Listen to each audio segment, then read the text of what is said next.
इस्लामाबाद की सियासत में हलचल। आमिर कियानी इंतखाबी दौड़ से बाहर। सीट एडजस्टमेंट के बावजूद इलेक्शन लड़ने से इनकार कर दिया। इस्लामाबाद की सियासत में एक और ट्विस्ट आ गया। जराए का दावा है कि इस्तेहकाम पाकिस्तान पार्टी के सेक्रेटरी जनरल आमिर कियानी ने NA-47 से अपने कागजात नामजदगी वापस लेकर अपने आबाई इलाके NA-55 रावलपिंडी से बहैसियत आज़ाद उम्मीदवार इलेक्शन लड़ने का इरादा कर लिया।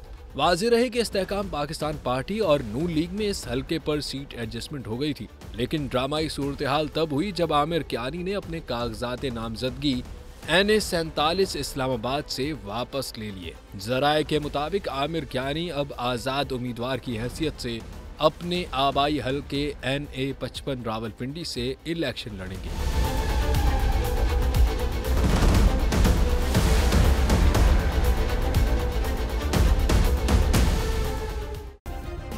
सब्सक्राइब करें और बेल दबाएं ताकि कोई खबर रह न जाए।